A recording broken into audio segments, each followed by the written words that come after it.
Muy buenas tardes, esto es La Repregunta, el especial en esta tarde de sábado. Antes de irse a caminar, o si volvieron, vean el programa de hoy, se los recomiendo particularmente. Sabemos, viajamos por el mundo de la mano de investigadores, científicos, pensadores, intelectuales de muchos campos que nos abren puertas para tener argumentos distintos. Hoy, un argentino, pero que vive hace muchos años en el exterior, uno de los grandes politólogos argentinos, Aníbal Pérez Liñán, que es profesor en la Universidad de Notre Dame, en Indiana, Estados Unidos, es doctor en ciencia política y en asuntos internacionales por esa universidad, y el tema de hoy es ¿cómo mueren las democracias? ¿Cuáles son los signos iniciales de un proceso, de un inicio de agonía que va a empezar ahora a dar la institucionalidad democrática? Aplicado a el caso argentino, después de esta semana convulsionada con el Congreso, esa puja entre la virtualidad y la presencialidad, y el derecho de propiedad privada tensionado por el derecho a la vivienda o a la tierra. Aníbal Pérez Liñán recorre con nosotros de Argentina a China, pasando por Chile y Bolivia, bueno, los desafíos de las democracias de hoy. Y por otro lado, la psicología optimista, positive psychology, psicología positiva, con Martin Seligman, uno de los grandes psicólogos de Estados Unidos, profesor de la Universidad de Pensilvania, que ha creado dos campos de estudios, la psicología positiva y la psicología prospectiva, la que tiene en cuenta cómo concebimos el futuro, para analizar quiénes somos en la pandemia, quiénes somos en general y cómo podemos trabajar nuestra felicidad y nuestro optimismo. Seligman, un crítico del psicoanálisis en Argentina. Hoy en La Repregunta, entonces, porque Argentina es un país en un planeta, las ideas que circulan por ese planeta. Muy buenas tardes, Aníbal Pérez Liñán. Muchísimas gracias por estar hoy en La Repregunta, el especial desde Estados Unidos, desde Indiana. Hola, Luciana. Muchas gracias por invitarme. Es un placer estar con ustedes. Muchas gracias. Aníbal, esta es una gran oportunidad de hablar con vos justo este sábado porque ha habido una semana convulsionada en términos institucionales en la Argentina, que tuvo que ver con la sesión de diputados entre virtual y presencial, las paradojas que se dieron en esa sesión. Los diputados de Juntos por el Cambio que estaban presentes en el recinto fueron considerados por el presidente de la Cámara de Diputados, Sergio Massa, como ausentes, y quienes no estaban presentes, sino ausentes pero presentes virtualmente, fueron considerados presentes. La oposición habló de golpe de Estado, de golpe institucional. Entonces hay una pregunta, por los distintos conflictos que se dan en las democracias latinoamericanas de hoy, es ¿cómo empieza a morir una democracia? Este es un debate que ha estado muy presente en los últimos años en todos lados, en América Latina, por supuesto, desde hace un tiempo, y en los Estados Unidos desde que Donald Trump ganó las elecciones. Y el consenso, creo, hoy en día es que, mientras que en el pasado las democracias morían de manera violenta y abrupta a través de golpes de Estado, hoy en día lo que hemos visto de manera más clara a lo largo de los últimos años es que las democracias tienden a agonizar de manera progresiva.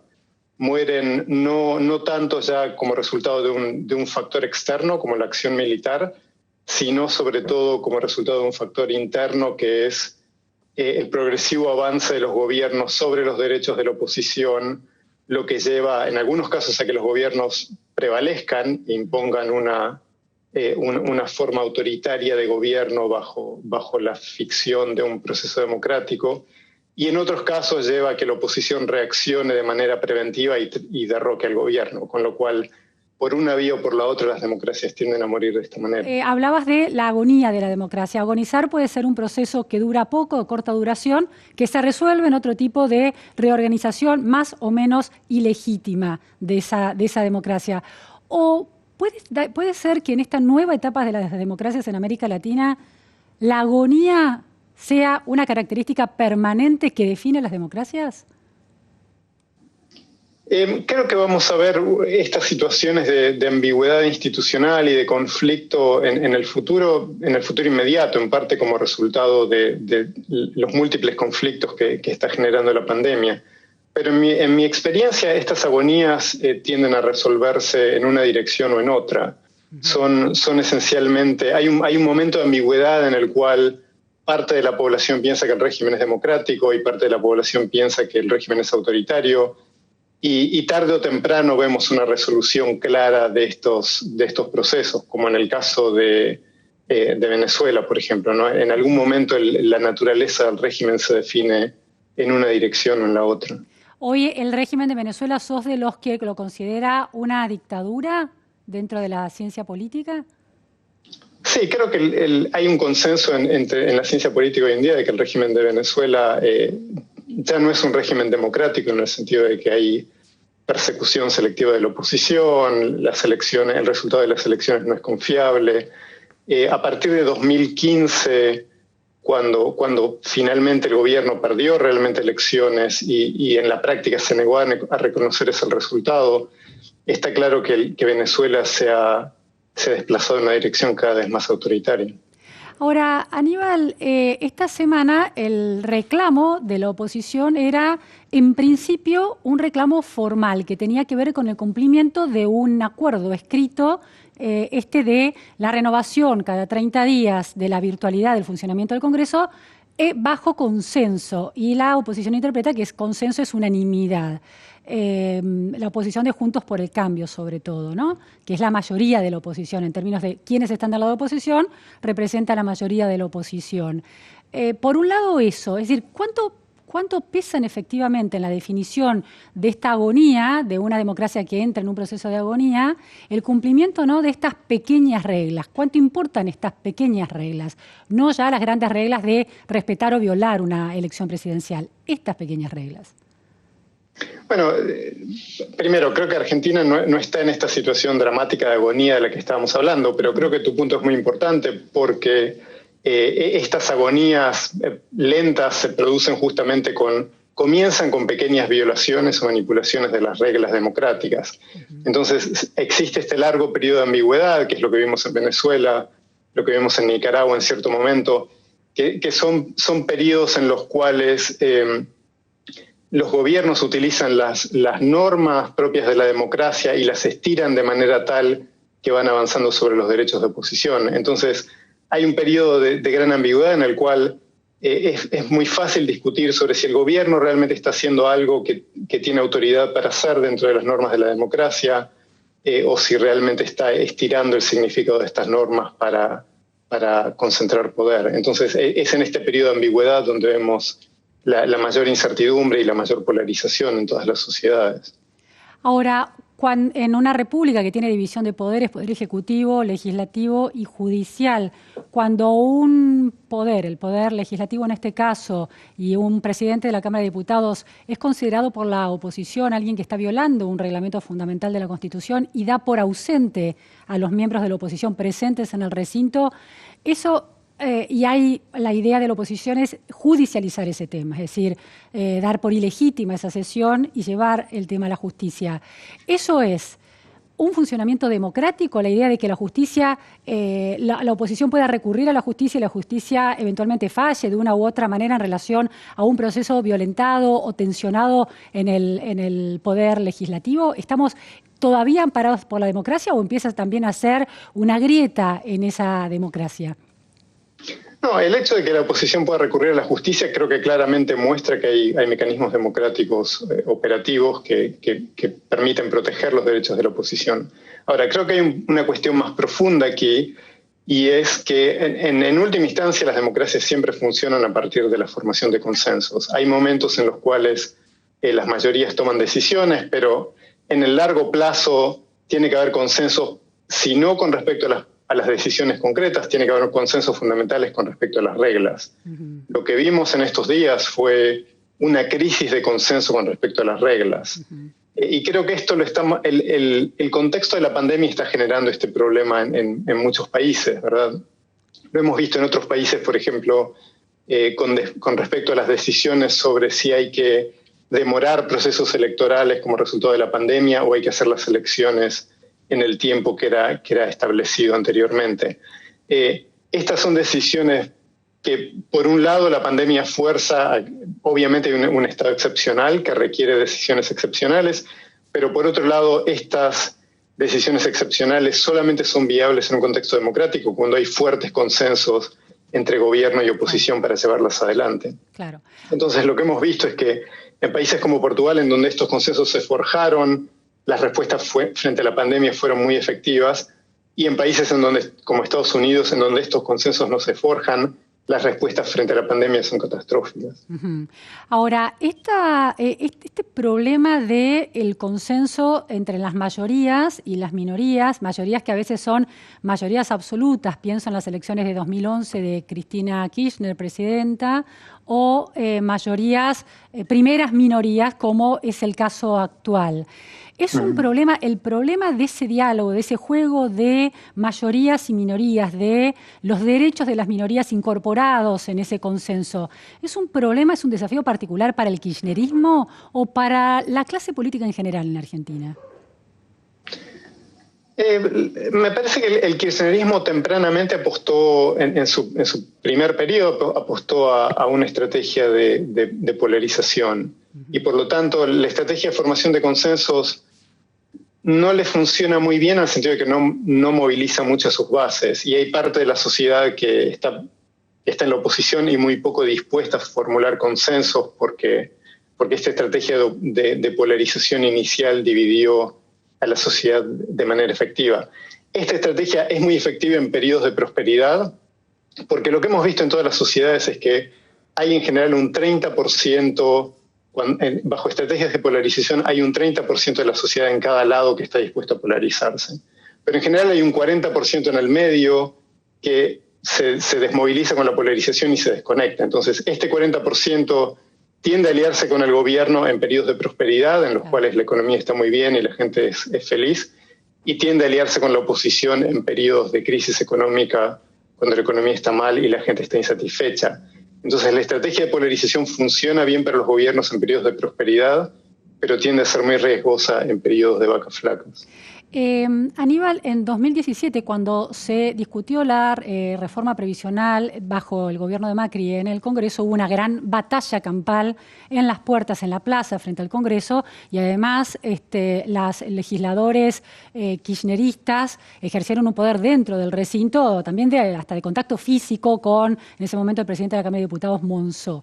Esa presión de la calle y esa actitud más contundente en términos físicos de los legisladores dentro del recinto, ¿es comparable a tensionar las reglas o la calle tiene una legitimidad, aunque caiga en momentos de violencia, mayor que tensionar las reglas de la Constitución o de los acuerdos que se hayan alcanzado? Son procesos muy diferentes, creo. Tensionar las reglas significa que las élites políticas están manipulando el marco normativo, que debería ser un marco consensual, en función de obtener ventajas de corto plazo.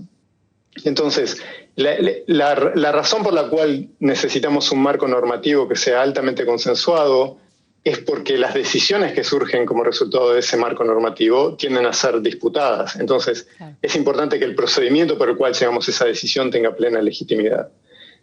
Cuando las élites estiran, manipulan ese marco normativo, tenemos un problema porque entonces la legitimidad se quiebra. La movilización en las calles creo que tiene una lógica democrática distinta, y es que hay situaciones en las cuales parte de las élites o las élites en conjunto, de acuerdo, toman decisiones que tienen un componente muy impopular, y entonces es importante que la gente manifieste que esté en desacuerdo con esas decisiones. Porque esa es la forma en que las élites entienden que hay una insatisfacción social que no solo la gente no está dispuesta a esperar a las próximas elecciones para mostrar. Ahora, eso siempre que esas calles se movilicen de manera espontánea y no que sean movilizadas también por las élites.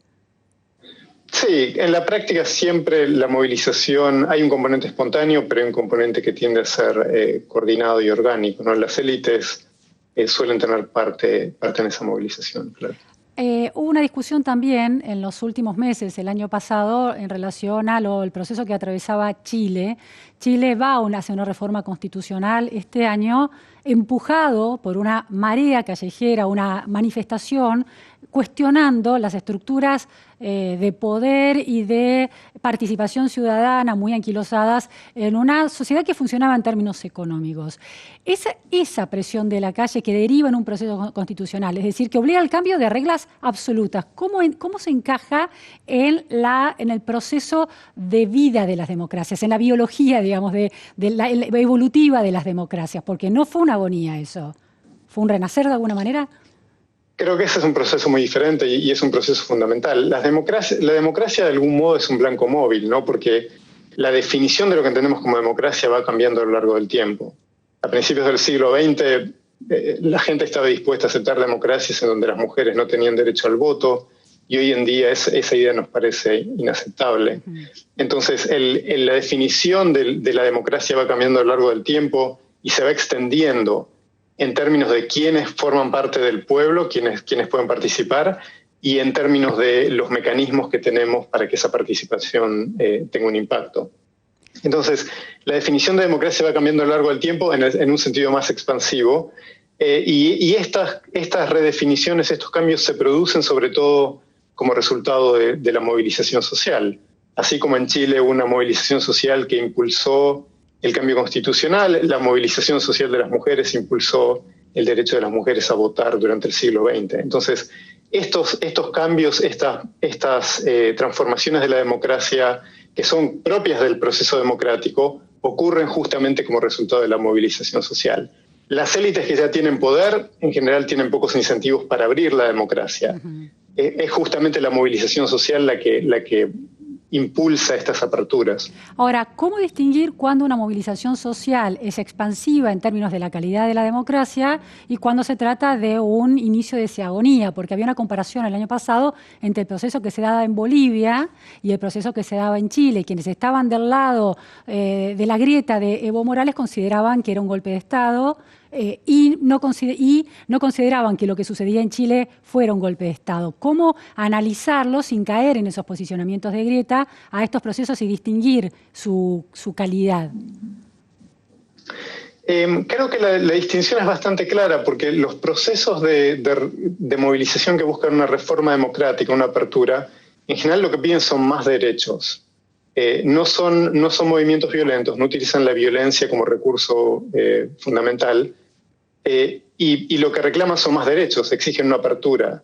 Los movimientos sociales que buscan una regresión democrática a menudo utilizan la violencia como factor de presión de manera sistemática, no aleatoria. Y lo que buscan en general son restricciones de derechos, buscan que haya sectores de la sociedad que tengan menos participación o que tengan menos posibilidad de participar. El problema en Bolivia, creo, no fue la movilización que condujo eventualmente a la salida de Evo Morales.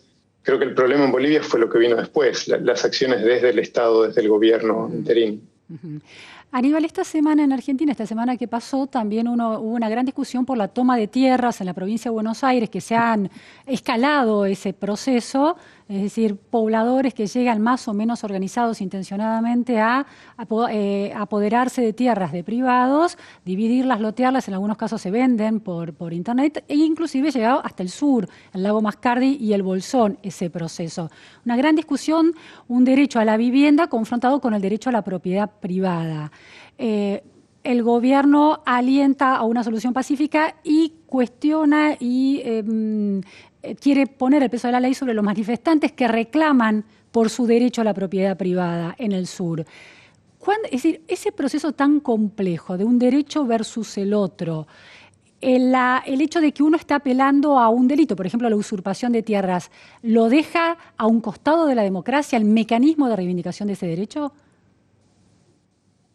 No, creo que la razón por la cual tenemos sistemas judiciales en las democracias y por la cual necesitamos sistemas judiciales fuertes e independientes, y la razón por la cual estos sistemas judiciales independientes son tan claves es porque inevitablemente en las democracias tenemos situaciones en las cuales hay derechos que entran en conflicto.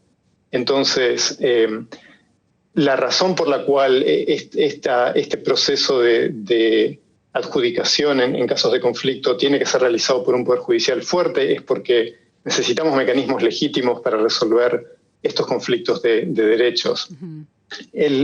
Hay un problema adicional, creo, y es cuando hay políticos que anticipan con sacar algún tipo de ventaja de contextos de conflicto social.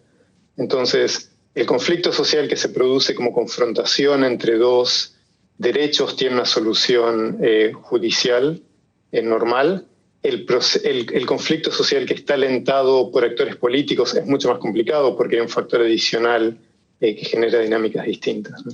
Ahora, Aníbal, cuando el Poder Ejecutivo, en este caso la ministra de Seguridad, pone la fuerza a la ley sobre quienes manifiestan en contra de los usurpadores de las tierras y de las propiedades, ¿no es una señal de alarma? Porque ya no es la justicia la que está actuando, equiparando de alguna manera la vara de la ley, sino que el Poder Ejecutivo está mirando de una manera más sesgada el tema. ¿O me equivoco en esa lectura? Sí, esto es un tema un poco complejo. Creo que siempre es natural que un gobierno tome una posición en estos conflictos porque inevitablemente todos los gobiernos tienen una posición política en un conflicto casi inevitablemente. Creo que hay situaciones que son particularmente conflictivas, que es cuando los gobiernos toman posiciones que alientan o condonan la violencia, como ha hecho Donald Trump recientemente en estos días, claro, con algunas de las protestas violentas de derecha en Estados Unidos. Que los gobiernos tomen posición no es el problema fundamental, sino que tomen posición y alienten la violencia si se transforma en un problema, sobre todo cuando esto bloquea el accionar del Poder Judicial. En estos contextos es clave que los gobiernos que tienen capacidad para regular los conflictos utilicen ese poder para moderar el conflicto, evitar la violencia y generar un contexto en el cual la solución legal, judicial, se vuelve legítima.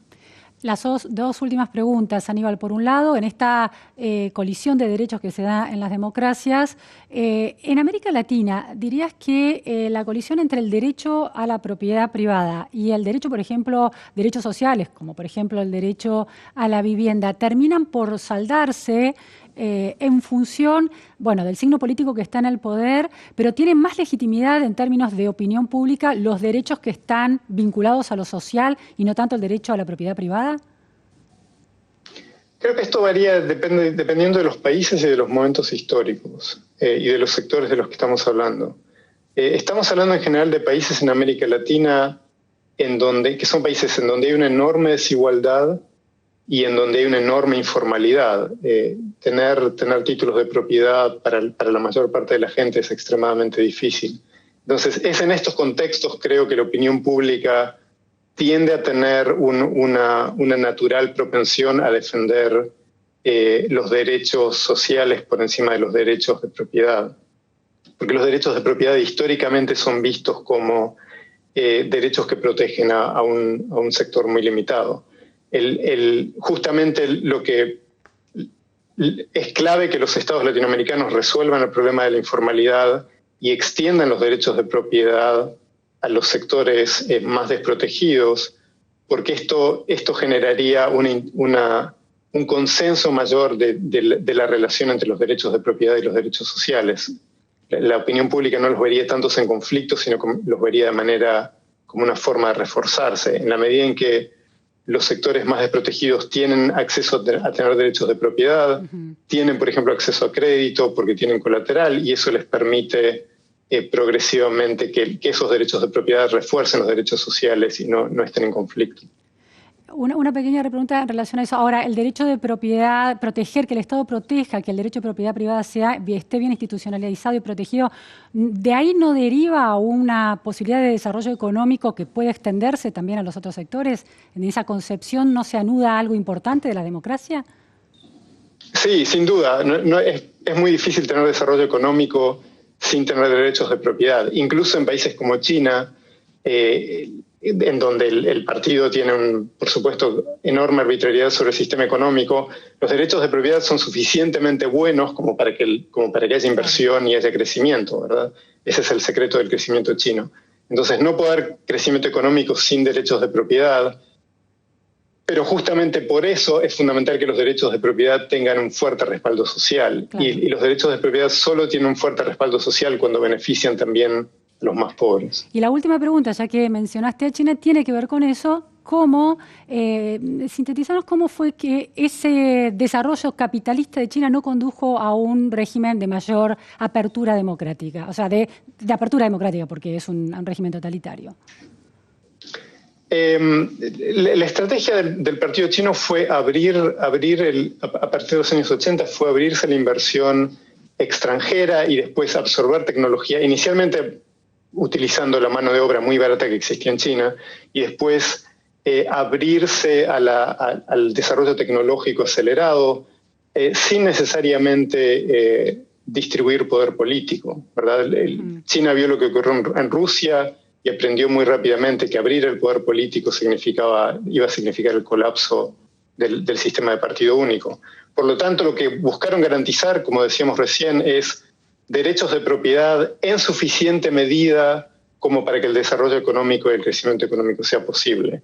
Cuando esos derechos de propiedad, por alguna razón estratégica, afectan el poder del partido, entonces el poder del partido, el partido tiene capacidad para resolver ese problema violando esos derechos de propiedad. Pero en general, en la medida en que los derechos de propiedad no son una amenaza para el partido, entonces esas empresas pueden operar sin problemas. Y en esa lógica de la expectativa que se tenía que un proceso de vía capitalista dentro de la economía china podía conducir a una democratización de la sociedad, eso quedó fallido.